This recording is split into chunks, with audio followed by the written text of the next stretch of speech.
Nigeria's business influence in Ghana is undeniable. From bustling market to high-rise offices, Nigerian entrepreneurs are leaving a lasting mark in Ghana. Take Dr. Chukwudi Ihinatu, the popular Igbo king in Ghana. He is not just an Igbo king. He actually owns Tibet Group of Company, a company which is into real estate, poultry and farm, import, construction, and a number of several companies, creating jobs and driving cross-border trade. Alongside him are other trailblazers in the Ghanaian economy who are also Nigerians. Example is Teresa Ayewade and his husband, who have been managing the Ghana Music Awards for more than 30 years successfully, and several others in oil and gas industry in Ghana. Their investment boosts Ghana's economy. It is the thriving bone of Ghana's economy. These business leaders could have gone everywhere. After all, a lot of countries are granting visas and permanent residency to businessmen and people who can create business. Yet, they decided to settle, live, marry, and leave their whole family and build factories in Ghana. This is a proof that success knows no nationality. It's built by courage, vision, and relentless effort. So, if somebody tells you to kick Nigerians out of Ghana, think about this, think twice before you even make the move, because Nigerians are actually the engineer of Ghana's growth, and Ghana may not be able to do without them. For the full video, don't forget to subscribe to Kweku Africa on YouTube. Subscribe to Kweku Africa on YouTube for the full video. I love that. I love that. You see, some unreasonable people are acting unreasonable, but there are people who are with senses. People like this. Look at what he said. Now, if Nigerians left Ghana today, it will not just be quiet, it will be empty. Markets will lose their color. In case you don't know, Igbo go, Nigeria go. Let me tell you what will happen. Some companies will close, in case you don't know. Some homes will be dark at night, and some streets will lose the music that makes them alive. These are all the flavors Nigerians, Igbos add to Ghana. So, we used to hear recently, Nigerians must go, Igbo must go. But here is the truth. Those voices are ignoring the facts. Facts that show Nigerians are part of the very foundation that keeps Ghana economy and culture strong, in case you don't know. Yes, quite all right. This is the history we cannot forget. Migration between Nigeria and Ghana is not new. In fact, our stories are linked for decades. We remember in 1983, yes, Ghana must go. That was when Nigeria expelled over 1 million Ghanaians. Some walked hundreds of kilometers back home.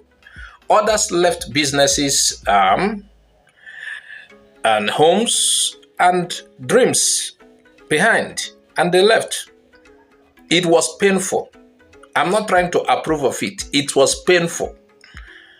But it also taught us something. Africans move. Africans trade. Africans live across borders. And just like Ghanaians once came to Nigeria for work and better life, today, many Nigerians are in Ghana doing exactly the same. It is not that this place is the best, this and this, but, you know, depend on where Igbo people will say,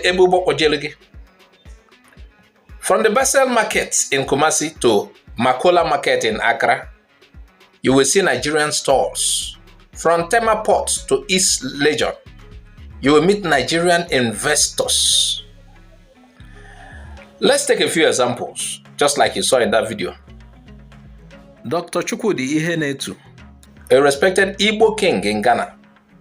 He's the founder of Tibet Group of Companies. His businesses cover real estate, poultry, and farming, imports, construction, and more. Every branch creates jobs for Ghanaians. Teresa Ayewade and her husband, for over 30 years, they have run the Ghana Music Award, a platform that has shaped Ghana's music industry and boosted tourism, not just to the benefit of Nigerians, but mostly to the benefit of Ghanaians. To the benefit of Ghanaians, and a few benefits for some Nigerians there. Do you get that? So, there are many other Nigerians in oil, in gas, construction, transport, and agriculture. These are Nigerians who pay taxes. So they don't pay taxes to Nigerian government. They pay taxes to Ghanaian government.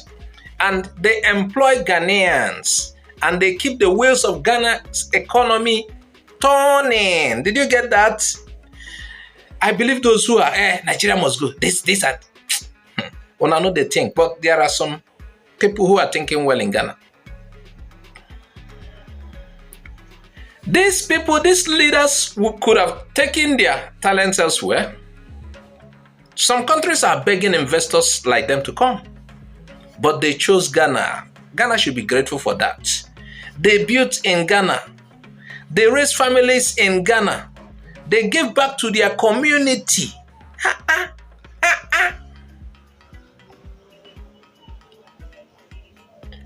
See, it is not only about big investors. Ordinary Nigerians are also making impact. The Nigerian woman in Accra who runs a fashion shop and employs 6 Ghanaians. What do you think about that? The Nigerian engineer in Tema who keeps power system working. She been a Ghanaians employ and few Nigerians. In most cases, Ghanaians benefit more. We talk about the Nigerian chef whose restaurant serves both Nigerian and Ghanaian meals. They call it dishes, bringing cultures together over food. You know, some of this may not be on TV or in the newspapers, but these are part of the heartbeat of daily life in Ghana.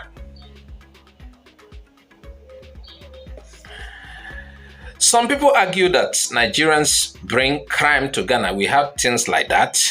These people carry on a crime, go. Yet, just like in every society, there are few bad people. Not everybody is bad. And bad people can come from everywhere. They can come from Ghana, Nigeria, Europe, America. So we cannot judge millions of hardworking Nigerians because of some few wrong people, the actions of some wrong people who are few. Because in most cases, it is not the majority that are bad. And the truth is, most Nigerians in Ghana are law-abiding.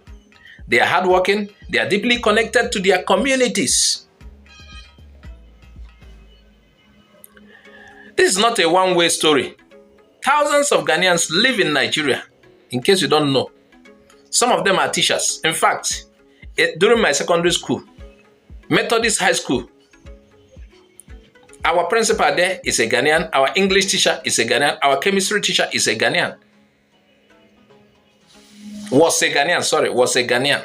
They were all Ghanaians. So it's not a one-way story. Thousands of Ghanaians live in Nigeria, some as teachers, footballers, traders, and artists. And Ghanaians also, they have homes in Lagos and Abuja. They have homes. They run businesses. They marry Nigerians.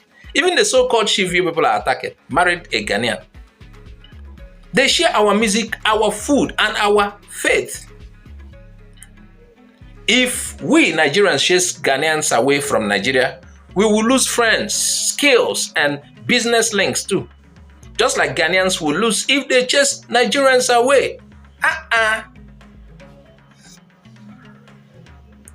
Let me tell you, this is bigger than Ghana and Nigeria. Across Africa, we see the same thing, the same story replicating everywhere. Congolese in Angola, Somalia in Kenya, Zimbabweans in South Africa. So when Africans move, they carry skills, ideas, and investments. The real enemy is not each other. The real enemy is poverty. Hey, the real enemy, check what is happening. The chief still sprays money some people collect. The real enemy is poverty, bad governance, and foreign exploitation. You know now. You know the real people who are exploiting us Africans. It is not we ourselves. We know the people who are exploiting Africans. So why are we fighting each other? We're only making it easier for outsiders to take advantage of us. The one who splitted us. I used to hear some people say, we are one. Is it not because of these people came and said, this is Ghana, this are this? We are black people.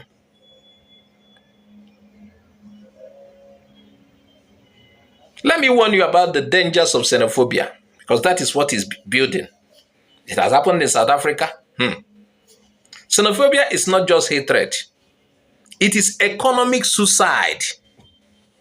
You go to some countries, their people cannot even walk. They are dull. But there are some other people from other countries that do the kind of work that their people cannot do. But they want these people out of their country. If you remove Nigerians from Ghana's economy, there will be loss of jobs for Ghanaians and some Nigerians. There will be closure of businesses. And there will be drop in trade between both countries, in case you don't know. You know, those who are pushing for this, who are asking for this, they have not looked at the economic impact and other impacts. So instead of chasing each other, we should be building together. That is the vision of ECOWAS. Free movement, free trade, and cultural exchange in West Africa. So, the next time someone says Nigeria must go, ask them, who will fill the shops? Just like some of the times, even in Nigeria here, IGBO must go, IGBO must go, IGBO must go. You want to occupy what they have labored for. Can you manage it? Can you manage those things Igbos left? So, who will fill the shops? Who will keep the music industry alive? Who will keep the farms running for places, maybe the population that came into that country are farmers? So, the next time someone says Igbo must go, remind them the Igbo spirit of hard work. And the enterprise is not an enemy. It is a blessing. Tap from it. We cannot change history by chasing each other. We can only build the future by standing together. Let me tell you, Ghana's growth is not only Ghanaians. And Nigerians' growth is not only Nigerian in truth. Africa's growth belongs to all Africa. So let us rise above division. Let us value those who build, those who create, those who connect us. Because when we build together, we all rise together. Please don't fail to share this message. Share it with your Ghanaian friends, your Nigerian friends, and everyone who believes in a united Africa. Let the truth drown out the lies. This feature is based on publicly available information and real-life examples. It is not an attack on any nation or people, but a call for unity, fairness, and mutual respect in Africa.